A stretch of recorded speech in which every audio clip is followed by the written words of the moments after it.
सफारती सतह पर भी हमने हमेशा से अमन व अमान का एक अपने आप को साबित किया कि हम अमन के एक प्याम्बर हैं। तो इसमें शाह महमूद कुरैशी साहब ने 2 मरतबा ख़त भी लिखा है अक़वाम मुत्तहिदा के जनरल सेक्रेटरी को। तो आप क्या समझते हैं कि हमें सफारती एतबार से भी फ़ौक़ियत है? जैसे कि कुलभूषण यादव का केस चल रहा था, उसमें भी हमारी पोजीशन बहुत मजबूत है। नहीं, पोजीशन मजबूत इसलिए हुई क्योंकि आपके पास लीडरशिप बेहतर आई है ना। कुलभूषण केस आपको पता है मियां नवाज शरीफ साहब के दौर से था, जो कभी किसी इंटरनेशनल फोरम पे कुलभूषण का नाम लेते हुए कतराते थे। क्यों? Just because he was having businesses in India, in new Delhi, in Mumbai, he was having businesses in UAE. कभी बात नहीं की। अब आपकी क़यादत ऐसी है जिसके कोई स्टेक्स नहीं है। उसके स्टेक्स हैं तो फाइनेंशियली स्टेक्स हैं पाकिस्तान के अंदर है। उस बंदे का घर पाकिस्तान के अंदर है, ये क्रेडिट तो आपको देना पड़ेगा ना। उसके कोई बिजनेसेस नहीं है, उसकी कोई इन्वेस्टमेंट नहीं है। उस बंदे के पास पैसा होगा लेकिन अपनी काउंटीज से कमाया हुआ पैसा है, नहीं क्रिकेट से कमाया हुआ पैसा है। फंडिंग होगी तो उनके हॉस्पिटल के लिए फंडिंग है, उनके कॉलेज या यूनिवर्सिटी के लिए फंडिंग है। वो एक बेदाग आदमी आया हुआ है, उसके ऊपर क़यादत को, आपके एस्टैब्लिशमेंट को, आपके पब्लिक को, सबको एतमाद है। और अगर शाह महमूद कुरैशी साहब अपने नैरेटिव को लेकर चल रहे हैं और सिफारती सतह पर, इससे बड़ी आपकी कामयाबी क्या होगी कि आपने उठा के मुंह के बल मारा है इंडिया को।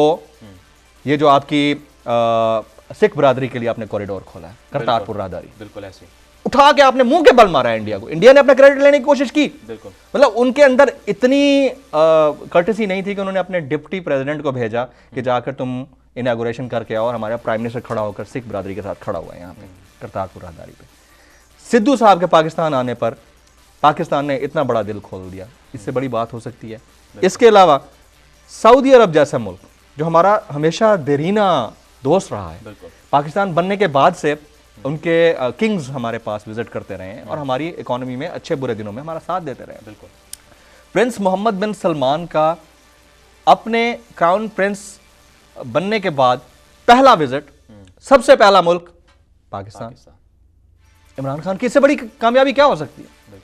और इंडिया के लिए इससे बड़ा दर्द क्या हो सकता है?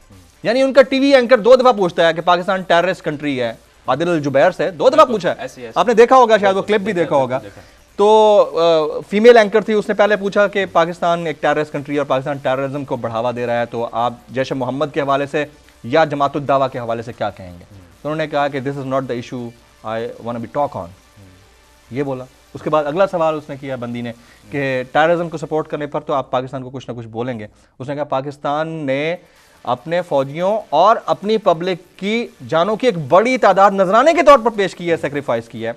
इससे बड़ी पाकिस्तान की कामयाबी क्या हो सकती है? तो कभी मुल्क टेररिज्म नहीं करते होते, हो सकता है चंद एक लोगों का ग्रोह हो, वो इंडिया में भी हो सकता है, वो पाकिस्तान में भी हो सकता है, वो सऊदिया में भी हो सकता है। तो इससे बड़ा स्टेटमेंट क्या हो सकता है सऊदिया का? तो it means Saudia is pro Pakistan. और बात यह है कि एक मुल्क का क्राउन प्रिंस ये कहता है कि मैं पाकिस्तान का सऊदी अरब में एम्बेसडर हूं, इससे बड़ी बात क्या हो सकती है? पाकिस्तान का सऊदी अरब में एम्बेसडर जब इंडिया के अंदर खड़े होकर पाकिस्तान की सपोर्ट कर रहा हो, तो इससे बड़ी इंडिया की नाकामी क्या हो सकती है? बिल्कुल।